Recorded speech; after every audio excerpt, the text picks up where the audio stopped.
So here we are again, first auction of 2024 at the National Motorcycle Museum. Yesterday and today we've been setting up.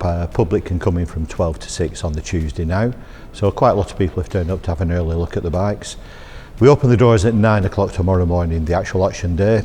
So again, if you need to come and view the bikes beforehand, come nice and early.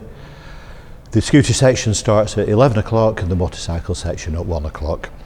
If you come into the room, you can get a catalogue at the door, view all the bikes, make sure you look at the paperwork. Most of the bikes have paperwork document folders. Some have spare parts, so it's well worthwhile checking. Make sure you're getting everything with the bike, the paperwork and the documents, spare parts, everything. So the first bike you're going to see when you come through the doors is a Brough Superior, not actually in this auction. It's just arrived from Scandinavia, too late to get into this auction, so it will be included in our auction in early July. Here for display purposes now, but if you want to talk to any members of staff, they can fill you in a lot more about this bike. Next to it, first thing that's in the auction is a Morgan three-wheeler, Jap-engined, water-cooled Jap-engined Morgan three-wheeler.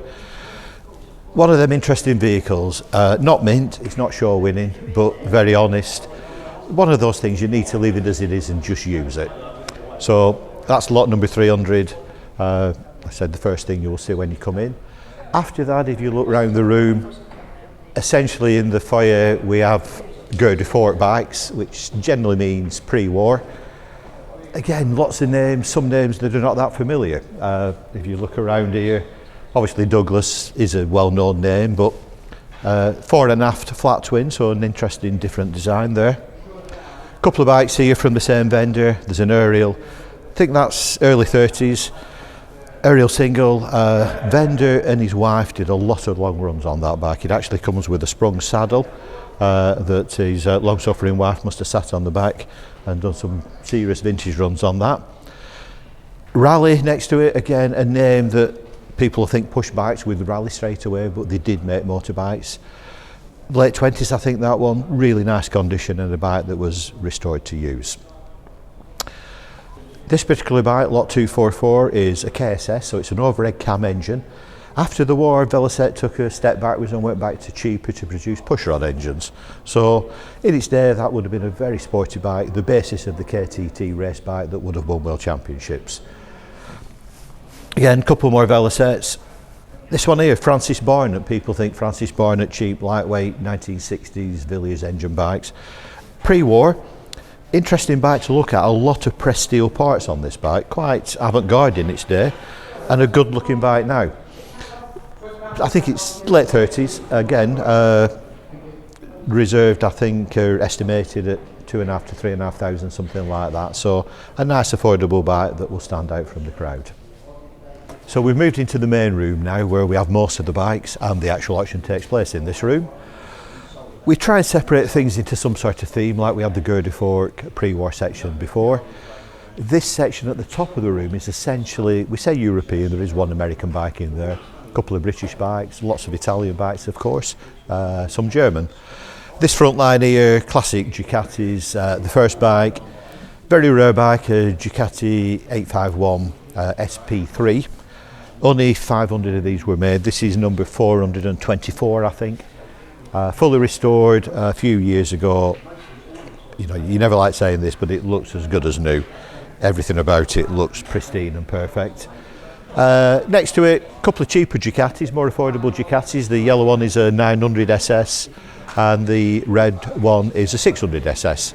Air-cooled engines, simpler bikes, but very affordable Ducatis, still with that Ducati character, V-twin engine. The one just at the end of it, yet another red Ducati of course. That's a Ducati Monster, again brought out as a bread and butter Ducati really. Sold very well, actually saved Ducati's company because it sold that well. What they did with this model here, this is the S4R, they actually put the Superbike engine in a Monster frame. So fantastic high performance water-cooled fuel injected engine, but in the more sit up and beg Monster style. So probably a very exciting bike to ride, that one.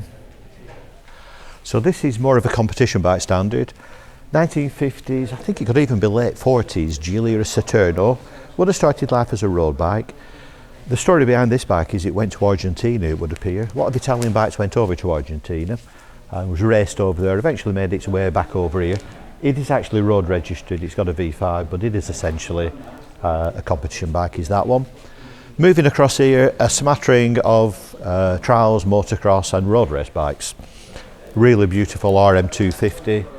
Air-cooled, quite an old bike. They went on water cooling probably in the 80s. That's been restored to a very good standing. It's very hard to find competition bikes that have not been destroyed over the years. Couple of Greaves Scottish, always plenty of Greaves about, early 60s. Nice simple Villiers engine bike. Still usable, you can still compete in pre-65 trials on that. So the two blue bikes at the back there, Greaves Scottish. Little Yamaha TD1 here, TD1C. Probably late 60s, I would imagine that. By that stage, Yamaha was beginning to dominate racing, and in the 70s, pretty well every Grand Prix, every TT would have featured Yamaha race bikes. So this is the sort of the TD1C, they went to TD2s, TR3s, they carried on right up to TZs. But not many of these about, and again, not many race bikes do survive the rigours of what they were intended for. So this is an Harley Davidson, a Road King. Big, impressive looking, typical Harley Davidson, covered in extras, chrome work everywhere on its screens, panniers. Uniquely, it's attached to a sidecar. Harley Davidson never made a sidecar for Britain, driving on our side of the road, but a Dutch firm actually developed this sidecar using some Harley Davidson bits. It's got everything, it's got an handbrake, it's even got a reverse gear kit on it, which cost about £2,000. It's such a big heavy thing, it will be hard to manoeuvre, so you can sneak it into reverse and back it out to your garage. This bike and the other sidecars are in the cafe area. Tomorrow this will be set up as a cafe, so the museum will be laying on there's refreshments, drinks, simple food, cakes and things like that. So if you do come down tomorrow, it's worth coming into this room, look at the sidecars and get yourself a bit of dinner as well. One more sidecar to arrive in that gap, I think that's a BSA A10. Couple of pre-war sidecars very popular in pre-war times when people couldn't afford a car. So they would have a bike and a sidecar, and maybe even ride the bike during the week and put the sidecar on to take the family out. Nice looking new Hudson here, V-twin engine like a lot of bikes were back in those days. Over here, a Sunbeam, single cylinder that one, chain drive, so moving down you can see with that the brakes are a bit more advanced chain drive, and again a nice big sidecar that you could put your grandma in and your kids and everybody. So the middle section of the room, the main core of the room here is assorted British. We haven't sorted them into marks, but all British, obviously, bit of everything. Scott over there, lots of BSA's Triumphs, of course, like you normally get, up to a Vincent Rapide, Velocets, quite a few Norton Commandos, some nice Norton Commandos in this time. Just either side of the room, you probably can't see them, but all the way down the right-hand side, we've got Suzuki, Yamaha and Kawasaki's. The left-hand side of the room, essentially Hondas, essentially all Hondas down that side. Bit of everything again, CBX over there, GT 750s, bit of everything on the Honda side as well. Finally, get up to the stage. If you look here, Centerpiece on the stage, an absolutely beautiful air only, Guzzi 250 air only. Only a 250cc, but a really beautiful bike to look at. Back in the days when bikes were all black and that was it, maybe a bit silver, the Italians always a lot more imaginative, everything red, horizontal engine, very expensive bike in its day, very few of these would have made it to the UK. This has been restored to a really high standard, so a really beautiful bike. Either side, on the right hand side here, three very unusual, rare pre-war bikes. In fact, a lot of people would never heard of them.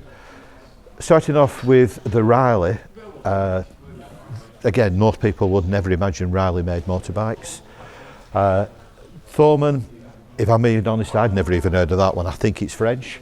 And an Ivy 3, I'd sort of heard of that, but I've probably never seen one. So three very rare pre-war bikes. Just as a contrast, right over the other side here,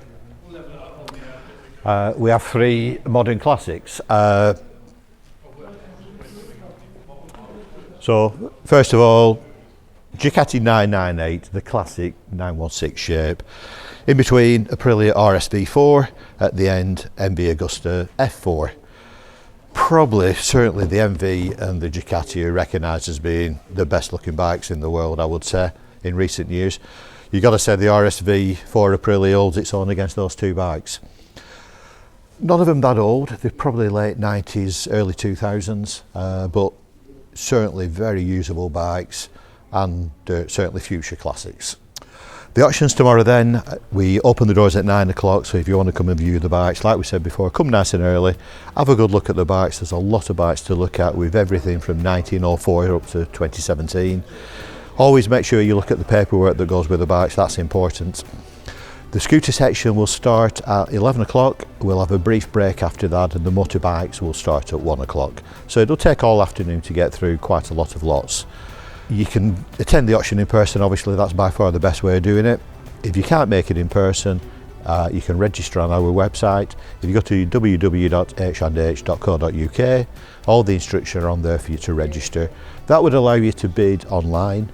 You can put a commission bid in, or you can book a telephone bid. So we hope to see everybody here tomorrow. Doors open at 9, should be a packed room as normal. Very often by the time the auction starts it's standing room only. So yeah, look forward to seeing you all. Hope we have a good day.